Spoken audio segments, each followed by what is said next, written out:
When people say things like Zoom's cloud.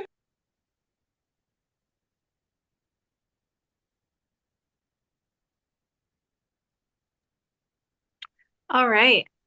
I think that's my cue. Welcome, everyone. Great to see you all, familiar faces and names, and longtime friends of the Trust. Thanks for joining us all this evening. Um, we're going to go ahead and get started. I'm Melissa Campbell. I'm the Executive Director here at Washington Farmland Trust. I'll be your host tonight. And I'm joined by several of my colleagues here who I'll turn it over to introduce themselves. I believe we also have some current staff and former staff on the call as well. But Robin, Megan, Katrina, Claudia, feel free to unmute and introduce yourselves really quickly. Yeah, thank you, Melissa. I'm Robin Fay, the Conservation and Stewardship Director on staff with the Trust. Been on staff almost 11 years now, and I live in Bellingham, Washington. Hey everyone, I'm Katrina Fisher. I'm the development manager at Washington Farmland Trust. I've been here for about 2.5 years and I live in Snohomish, Washington.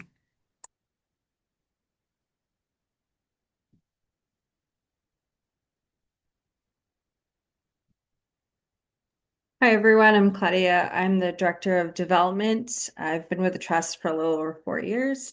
I live in Kitsap County by way of Port Orchard. Hey all, I'm Megan. I'm the Associate Director at Washington Farmland Trust. I've been with the organization just over 10 years and I live in Seattle. Awesome. Thanks, team. So our aim tonight is to celebrate 25 years at Washington Farmland Trust with you all and to thank you, our community, who have helped us reach this milestone. Whether you've been part of this community since the beginning or joining us this year, welcome and thanks for joining us. Next slide, please, Megan. I will go over a couple of housekeeping items really quickly here. We invite our guests to keep their camera on, but please stay on mute. However, we also welcome your questions and would ask that you put your questions in the chat, and we'll reserve some time at the end of our conversation today and walk through your questions then. Tonight's webinar is being recorded, and we will be sharing the recording out publicly. So if you're not comfortable being on video and having that video shared publicly, feel free to turn your camera off. There is closed captioning, and you can request a transcript on the bottom of your Zoom screen if you need additional assistance. And if any additional kind of tech needs arise, it wouldn't be a webinar without some sort of tech issue for someone.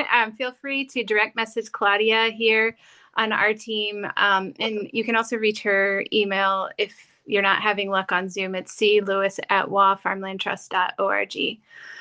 We are going to do our best to honor everyone's calendars this evening and wrap up right at 7:30. But again, we'll have our Q&A at the end, and we'll wrap up with the Q&A. Next slide, please, Megan. All right. So 25 years ago, the Trust was committed or created by a committed visionary group of employees at PCC and was supported by the PCC community. Today, we're leading the charge on farmland conservation across the state of Washington. And as the only land trust in Washington dedicated to supporting farmland conservation and land access needs, our team leads the way on innovative approaches to conserving land and supporting farmers. From the beginning, our organization has been a values-driven organization, and today we stand proud behind these values that we're sharing tonight. These values are our North Star of our work and our collaborations and our partnerships across the state. Next slide, please, Megan.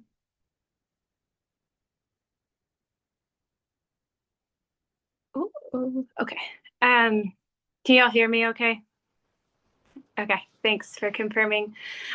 So in 2025, the Farmland Trust team convened community on the farm and in the fields across the state. Being together after being apart for so many years felt more critical than ever before.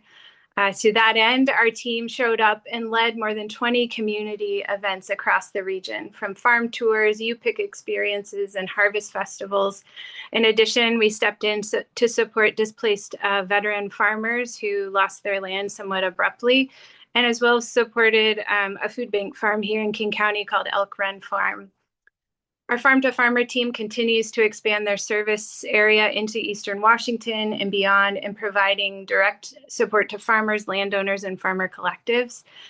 This year, they've supported 327 clients in finding land, building capacity, and accessing resources, including supporting 10 farmers who had either successfully signed a lease or even purchased land, which is quite remarkable. Also in this year, we had 826 donors like you, and 225 of those folks gave for the first time this year. First-time donors alone contributed over $48,000, exceeding a generous match that we had in place from a group of funders who came together in support of our 25th anniversary. If one thing is certain, this community sure does love a good match. Thank you all. Next slide, please, Megan. In celebration of the Trust's 25th anniversary and a nod towards our enduring partnerships, we collaborated with several local and beloved companies, including our founders at PCC Community Markets. This year, we developed a signature beer called the Love the Land Brew in partnership with Yakima Chief Hops and Aslan Brewing. We collaborated on a special blend of coffee with Tony's Coffee, and created a commemorative tote with our friends at PCC. A portion of the proceeds from all of these sales went back to the Trust. All of this great collaboration is happening alongside our land and conservation work as well. To date, we've conserved over 3,700 acres and 34 farms. By the end of 2025, we intend to add another project to our portfolio, so please stay tuned. We'll have some exciting information to share soon. And we'll be adding several additional farms in early 2026 that will stretch our work from border to border here in Western Washington. And I know my colleague Robin is excited to share more about what is to come in our conservation efforts. So speaking of Robin, I'd love to hand this portion of the program over to him. Thanks all. Yeah, thank you, Melissa.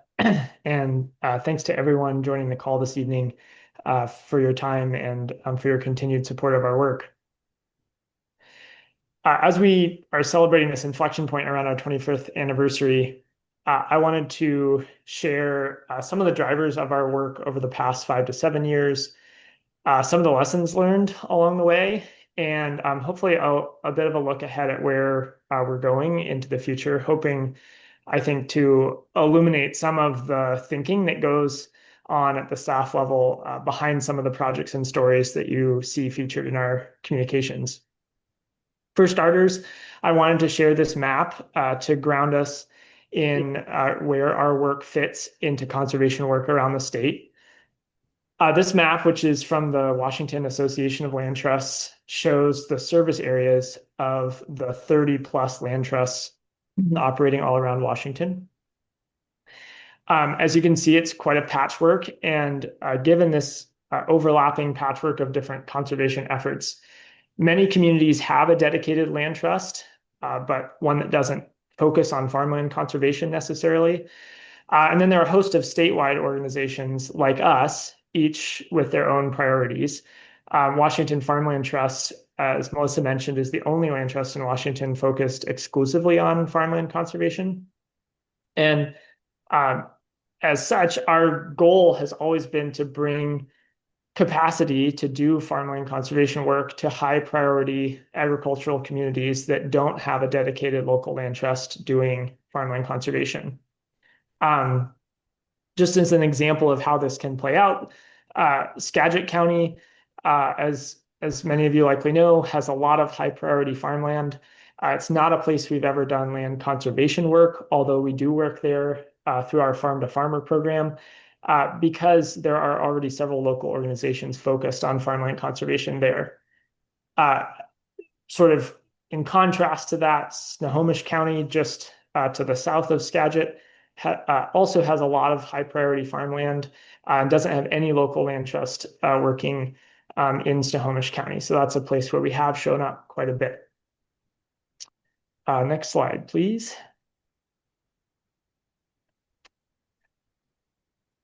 With that in mind, I wanted to transition to this map.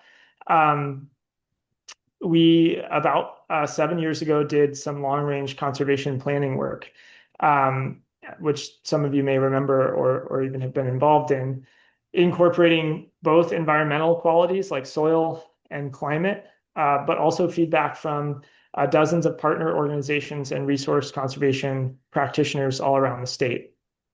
That work led us to develop this map, which really reinforced our ongoing priorities in the central Puget Sound, but also directed us to expand kind of into those bookends of the I-5 corridor, particularly Whatcom and Clark counties. Just as a note, since the legend is fairly small, the darkest green patches in the central Puget Sound are kind of highest priority. The lighter green stretching up into Whatcom and down into Clark were areas targeted for sort of immediate expansion. And then that more brown patch, the largest of which you see in central Washington, was identified as potential future areas of interest. That expansion that we really geared up towards 7 years ago into the bookends of I-5 corridor has largely been really successful. And as of this year, I'm really pleased to share we have finalized funding agreements with both Whatcom and Clark counties to fund farmland conservation easements in those two places that Washington Farmland Trust will steward, and opening the door to further work in those two communities. Next slide, please.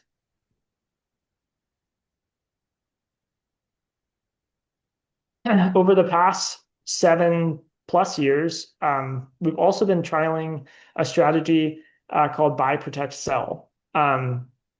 This is a strategy designed originally to secure big and often fairly expensive conservation opportunities, larger farms, when they become available, when they go on the market, typically, and to bridge gaps in farm ownership that would otherwise put the farm business at risk, or the land at risk of conversion out of ag and into something else.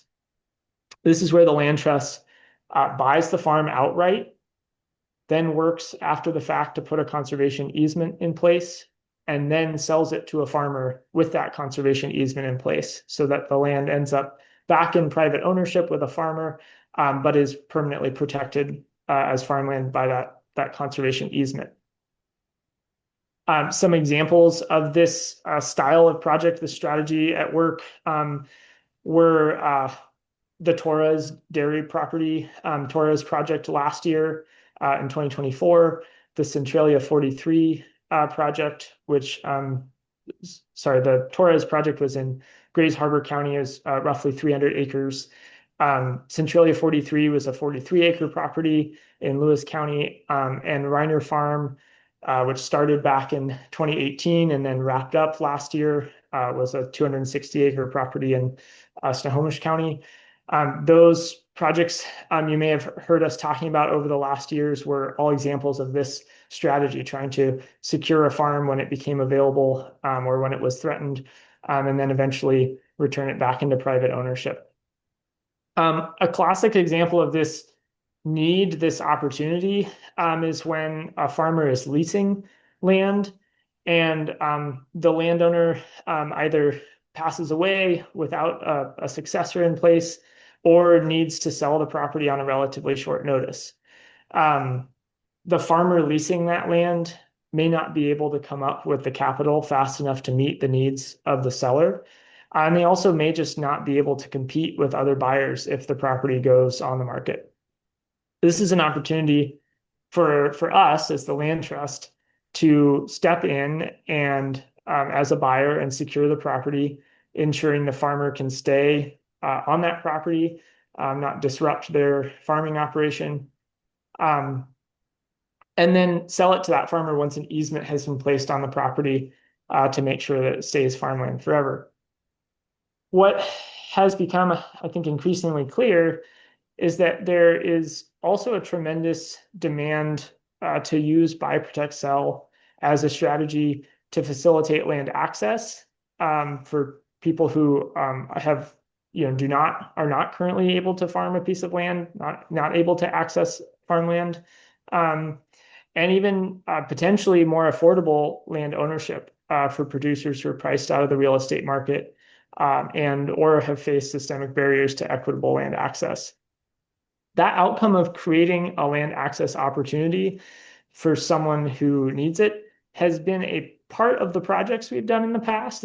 Those three projects I mentioned as examples, that outcome has been in one way or another baked into those projects, but the strategy as we conceived of it sort of 10 plus years ago was really a way to secure the land and buy time so that our more traditional grant funded conservation process, working with often public grant funders to put an easement in place, could happen without losing that opportunity when the property was on the market. So being able to address that demand for more affordable land access opportunities and leverage our tools and our capital as a land trust to facilitate land access certainly aligns with our values. And I think what we have learned is that it's also going to require us to approach buy, protect, sell projects a little bit differently going forward. And this is where some of those lessons learned I wanted to share really come into play. For example, I think we've gained an understanding that securing our own longer term financing for this type of work, which is something we've worked really hard to do over the last years, and then being able to sort of pass that more extended timeline on to the farmers, giving the farmer who's leasing the land a longer runway to continue leasing before buying it, and in theory give them more time to get their finances to a place when they can where they can support the purchase, actually doesn't help if land prices are escalating faster than the farmer can save money or grow their business revenue. Next slide, please.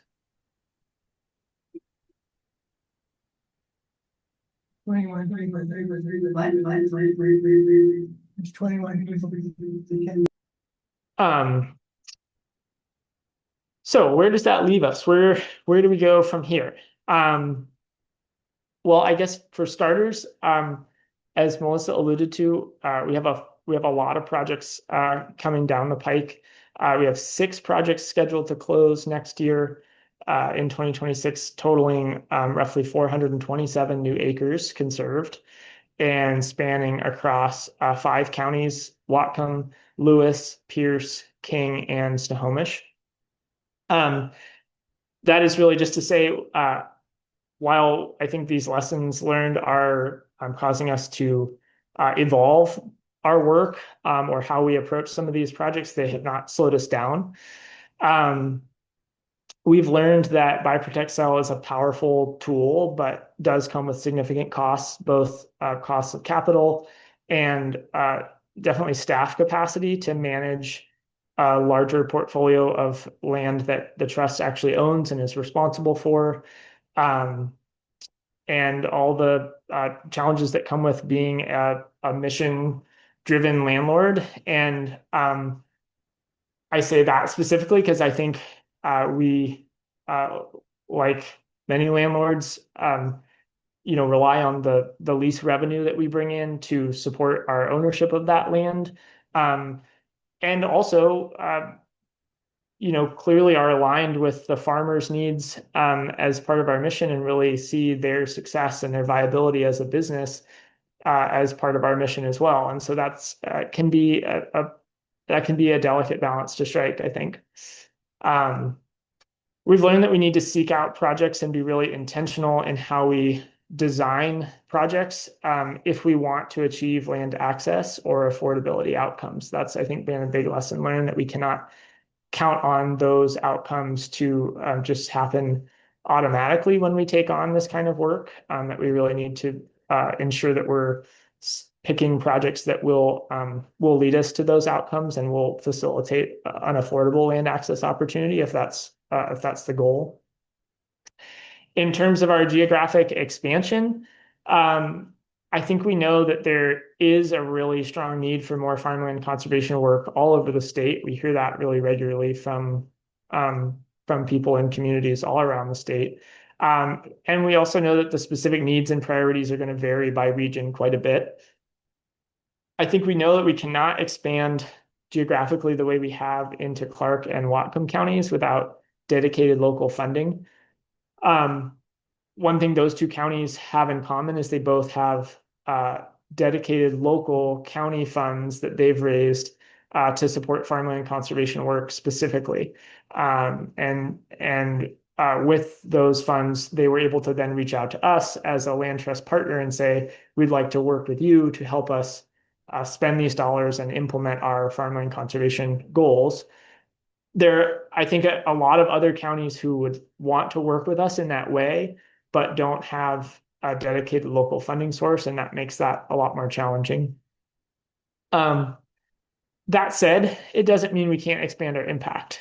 And I think what it means for us, and what is, I think, somewhat typical for a maturing land trust, is that expansion looks like scaling up your impact without necessarily having to scale up your team or your on the ground conservation footprint in maybe the same way it has exactly in Whatcom or Clark counties. I think it really means looking for ways and finding ways to scale up our ability to support other local conservation work and provide resources and expertise and bolster capacity for this work all around the state without necessarily having to be on the ground in every case or for every project. So that's really where I see us heading as I look kind of into the next 5+ years. I think with that, I'll pass it over to Patrina and look forward to your questions when we get to the end. Thanks, Robin. Well, I'm going to shift the conversation a little bit and spend a few minutes talking about what we're hearing from farmers and where I stand as a farmer. So for those of you who don't know me, in addition to being the trust development manager, I also own a small vegetable farm in Snohomish, and I know a lot of farmers personally. So for starters, it's no secret that the economics of farming can be challenging in the best of years. The overhead costs of farming continue to rise. Some of it's linked to the cost of fuel, which has a direct impact on farm operations and delivery systems. These costs are buried in things like the price of hay and alfalfa for livestock producers, making it. Patrina, I'm going to interrupt you just really quick and ask maybe if you can turn your camera off. Your audio is acting wonky. Okay, sorry. No. Okay, want to give it a Do you second? need? There you go. Okay, do you want me to back up a little bit? Is that better? Better. Would you mind start? Yeah, thank you. Okay, I'll back up a little bit. Okay. So it's not a secret that the economics of farming can be challenging in the best of years. As we are all seeing, overhead costs are continuing to rise. It's true of farms as well. And a lot of that is linked to the cost of fuel, which has a direct impact on farm operations and delivery systems. And these kinds of costs can be buried in things like the price of hay and alfalfa for livestock producers, making it much more expensive to raise animals. The shift in political will and the recent government shutdown froze certain funding opportunities and programs. The shutdown put a wrench in FSA loans, resulting in missed opportunities to purchase land, and has created a backlog in the system that was already challenging to navigate. As small business owners, many farmers rely on state healthcare benefits. So there's a hardship when those are no longer available to you. And I have some personal experience with this one, having to shoulder the cost of private health insurance for your own family and providing options to employees can really take a big chunk out of the bottom line. All of these economic factors have a direct impact on a person's general well-being. So there's a real tangible social and emotional toll. There's a stress of whether, I can raise my prices enough to cover my costs, but also feeling the guilt of passing those costs along to our customers, some that we've known for a long, long time, a lot of whom we know can't afford it. And, like other employers, we want to take care of our employees, but we can feel really stuck in our ability to do so. We see the prices of other goods and services rising year over year with the expectation that the prices of food we grow, the prices of the food we grow continues to be flat or inexpensive. Um, we just see that raw ingredients aren't valued in the same way as a finished product, like say craft beer or fine wine. In addition to that, there's just, there's a general feeling of unease, I think, no matter what your political affiliation is. So there's just this general uncertainty that I think we're all living with. And farmers especially, we worry, of course, about the bottom line. And, we worry a lot about our friends and customers who use SNAP benefits. The people that we see week after week at the farmers market. And when the political wind shifts, it creates an uncertainty that's really hard to shake. So, there are a lot of folks questioning whether it's worth the time and energy to pursue grants or other funding opportunities when there's a chance that these programs could be shut down tomorrow. So, I think that there are some of us who wake up feeling like, what am I doing this for? It's a real labor of love, but we just keep going. So, having said all that, that's when I think it's really important to take a deep breath and just remember, let's not spin out of control. There's a silver lining. And for me, as a farmer working at Washington Farmland Trust, I really feel that this organization puts farmers first. And that is really comforting to me. As Melissa mentioned, we were founded in the cooperative spirit of our founders, PCC, and that continues to be the way that we approach our work. We can't control these external factors, but we can lean into our values and keep farmers at the center. We can listen to their challenges and adjust our approach to make sure that we prioritize what's important to them. Our work has changed a lot over the last decade, like Robin mentioned, and we've shifted to thinking a lot about who occupies the land that we can serve and how we can play a role in creating equitable outcomes in land access. The thing that has not and never will change is that farmers and land are resilient. I see this play out in my own small farmer network of friends who come together to help each other out, whether it's pooling resources to make deliveries, cost sharing on things like seed or supplies, or working together as a farmer cooperative to leverage our collective growing power. At the end of the day, farmers are scrappy problem solvers, and we will do what it takes at whatever hour of the day and any given weather conditions. So we will be there for you. And Washington Farmland Trust knows and sees this. It's for this reason that we exist, to make sure that the future of farming in Washington is healthy and thriving. Thank you. I'm going to pass it over to Claudia, who's going to shepherd our Q&A. Yeah, so there weren't any questions in the chat, but if anyone has any questions that they would like to share with the staff, this is definitely your moment. Or comments, you don't have to have just a question.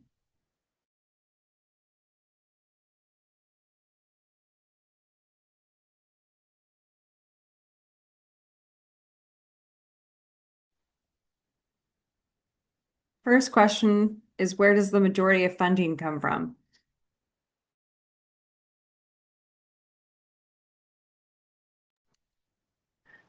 Claudia, you're on mute. I was going to say, Melissa, would you like to take this one? Yeah, absolutely. Thanks. So the majority of our funding comes from individuals like you all. I think about 85% of our funding comes from individuals. We also receive a fair amount of institutional gifts through local foundations and then corporate support. We have been recently, prior to this past year, looking into federal funding, and that was a growing area of our work. And now that's, as we all know, a less reliable source of funding. But we've been able to really maintain a steady state, especially this year, given the amount of unrestricted general operating dollars powered by individuals like you here at the Trust. Thanks for the question. And Claudia, feel free to add in if you'd like. No, you you covered it all, but yeah. Mary Ellen asked, we noticed that the Sunday Times had a big section on local nonprofits for Give Big. I didn't see WFT listed there and wondered if there was some way that you could get on that list. That's a great question, Mary Ellen, and I'm going to look that up and I'll see if we can't get on the list. And then Sarah wanted to know how many of the farmers are coming to you for conservation versus outreach to them. Yeah, I'm happy to take this one. At this point, I would say the vast majority are coming to us. And that I would say has been somewhat of a shift over the time that I've been with the trust. We used to do more targeted outreach to farmers, doing mailers or even cold calling people who we knew were farming in high priority areas. And that has changed an immense amount over the last decade. And we have more high priority, really solid projects, coming to us, people reaching out, landowners reaching out to us, approaching us about conserving their land, then we can much more demand than we can meet. And so at this point, it really is all people coming to us. Sandy wanted to know, are there any efforts towards crafting state legislation to provide funds for preservation of farmland? Yeah, I'm happy to take that one as well. There is legislation, enabling legislation that funds a statewide program that is funds farmland conservation specifically through the state's Recreation and Conservation Office. So there is statewide funding for farmland conservation. It's a relatively small percentage of a much larger program that funds open space and conservation efforts of all kinds. And so it's a really well supported program with a huge coalition behind it because it covers such a broad suite of conservation work. There have been efforts over the years to try and increase farmland's kind of piece of that larger pie, but it does remain sort of a relatively small percentage overall of the whole state program. So hopefully that answers the question. Was there some follow-up, Claudia? There was a follow-up from Sarah. If the landowners are coming to us, then aren't we having to fund the transfers as much? So if the landowners are coming to us, then we aren't having to fund the transfers as much? Question mark. Yeah, if I'm understanding the question correctly,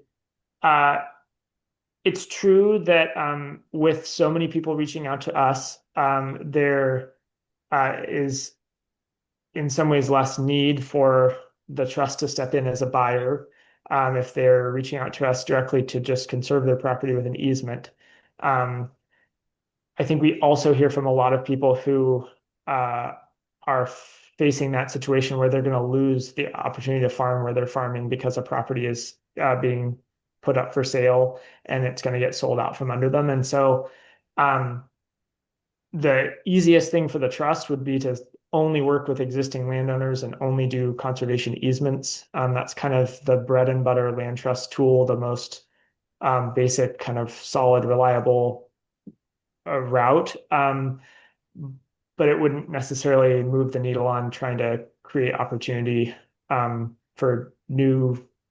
It wouldn't create new opportunities for people looking to sort of get a foothold into land ownership, farmland ownership. But yeah, it's a great. I think it's a great question. That is a balance we talk about at the staff level of sort of where to how much to put in that higher level of effort to create perhaps a richer outcome versus working with existing landowners who maybe want to conserve their land, but the land isn't as threatened to begin with. Moving on to that next question. Daniel. Yeah.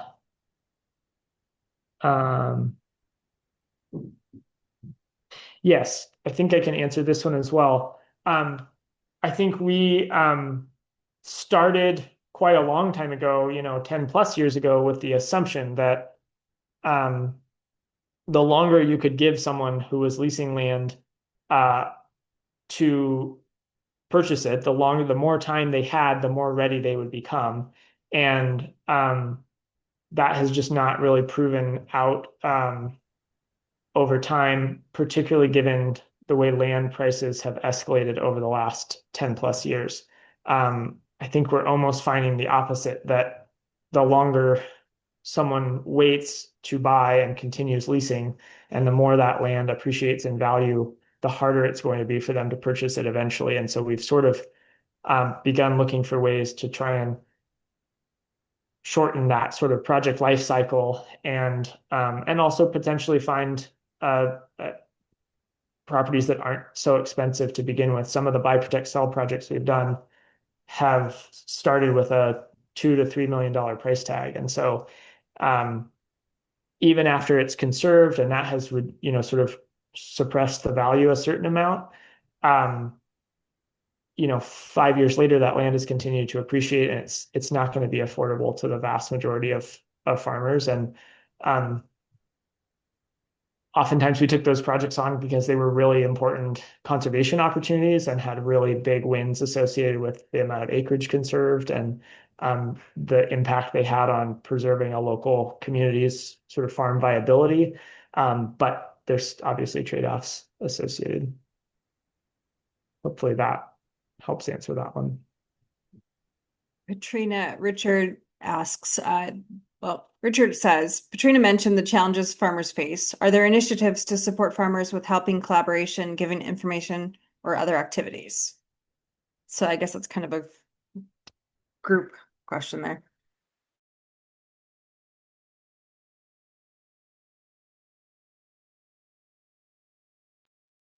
All right, I can try to answer this one. Internally at the Trust, we have a program called Farm to Farmer. And in that program, farmers can receive assistance in being connected to resources that will help them grow their businesses and establish their businesses. A lot of folks come to that programs in search of land. We work with both landowners and farmers who are looking for land. And so a lot of the work is kind of built around helping those farmers think about like what their goals are for their business and just kind of what they need to be successful. So it's more than just connecting them to landowners and finding land. It's really about helping them think more deeply about their businesses, what resources they need, and who those resources might be in the community. And so the Farm to Farmer program also has lots and lots and lots of partnerships across the state with service providers, trusted resources, so professionals like lawyers, lenders, other organizations that can provide like information on financing and those kinds of things. And so that program is there to serve as a resource and really connect farmers in that way.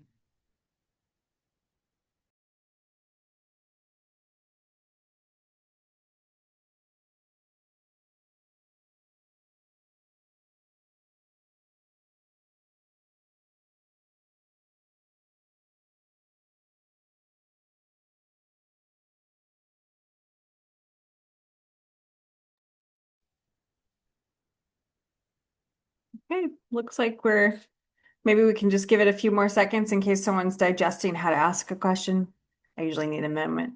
Um, but I went ahead and, Richard, I'm sure you're familiar, but I went ahead and dropped the farm to farmer program in the trust, or excuse me, in the chat.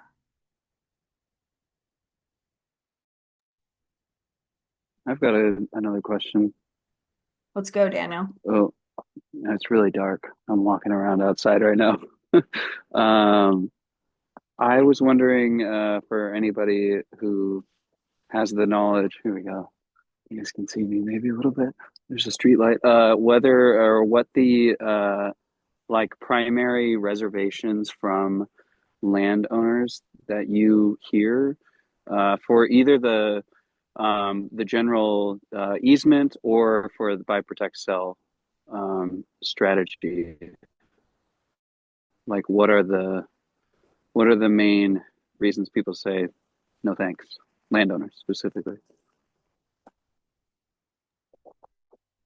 Yep. Yeah, I'm happy to take this one. Um, I think uh, our while, as Melissa mentioned, the vast majority of our um, funding comes from individuals, our conservation transactions are often funded by public grants. And so if someone is going to sign an easement that will permanently encumber their property and make sure it stays as farmland. That's typically being funded, being purchased from them with public grant dollars. And so that government funder, whether it's a county or the state or there's a federal program through USDA, that funder has a very hands-off involvement. They're not the ones sort of involved in stewarding that arrangement or that relationship day to day the way the land trust is, but the landowner does have to be willing to work with a government entity and have a certain amount of kind of bureaucratic process that goes along with that. That is sometimes a deterrent. Although I would say almost less so than in the past, it seems, as people kind of see the work happening, in the community or from a neighbor, they sort of see other people go through it and, realize that it's not actually that big of a deal. Um, the biggest one, I mean, when I think about like sort of a small handful of projects over the years that have come really close to closing or kind of where someone has really kind of gotten up to the very last minute and then changed their mind or backed out. The easement is designed to be forever. And that's a really hard thing to wrap your head around as a human being. It's just, it's kind of scary. And I think a lot of people, really want to see their farm stay a farm, but have a little bit of reservation doing something that they can't undo that's permanent. And particularly in a region like the Puget Sound that's growing so quickly, I've definitely talked with people who say, I'm all for farmland conservation. I personally want to ensure my farm stays a farm. Um, ideally, I would like to do that, but I'm afraid of tying not even my hands, but like, my kids or my grandkids' hands. Especially in sort of more rapidly urbanizing places like Snohomish County. So Snohomish County was one of I think it was the fastest growing county in the entire United States just a few years back, and Pierce County was right behind it. So um, I think people see the change happening around them and just are it makes them nervous about doing something permanent. At the same time, I think those same fears really motivate a lot of people where maybe several decades ago the need didn't seem as immediate. People, I mean, if you're farming in Snohomish County at this point, you're acutely aware that you got to preserve what's there or it's not going to be there for long. So yeah, those are the two main ones. There Oops, sorry. Go ahead, Robin. Sorry, I forgot the buy, protect, sell part. That one, that one's a little different. That one often, it's those ones. It's sort of up. It's often just driven by the seller's needs and timeline. A lot of times, if there's been a death in the family or something that's really kind of precipitated an urgent transition, um, they like the idea of it, but just feel like they can't add sort of extra process to a transition that is happening kind of in a way that no one planned. Um, that said, some of the funding, the sort of funding and financing tools that we've worked to help create with other agencies, like the Farm Pie program through the Washington State Housing and Finance Commission, that provides financing to land trusts to do buy, protect, sell projects, have made it so that we can be pretty nimble, and that the turnaround time is pretty short to get that funding when it's available. So we're often able to react pretty quickly at this point. Hopefully that helps. We have what does WFT, how does WFT work with FIPA farms?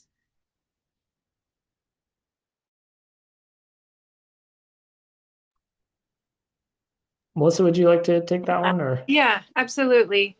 So Viva Farms has been a longtime friend and partner of the Farmland Trust, dating back all the way back to 2017 when we collaborated on fundraising to help them buy their second incubator. These days, our partnership is really channeled through our land access and our farm to farmer program, where they have a lot of folks coming out of the incubator who are looking for land.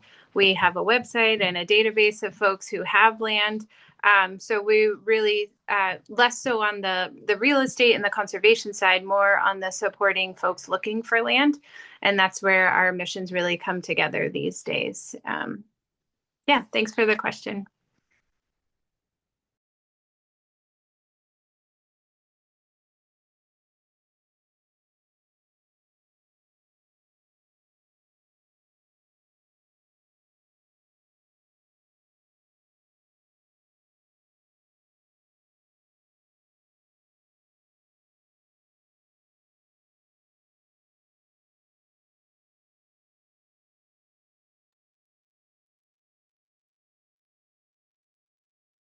Okay, perhaps we start transitioning to the closeout.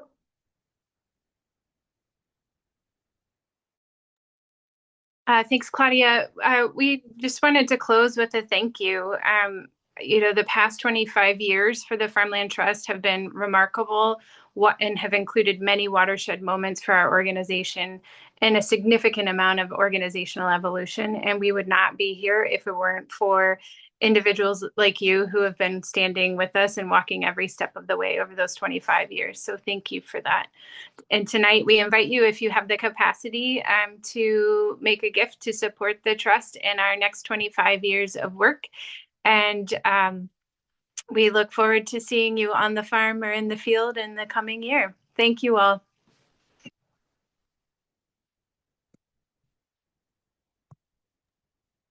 Have a lovely night. Good night. Good night. Thank you. Everyone. Thank you.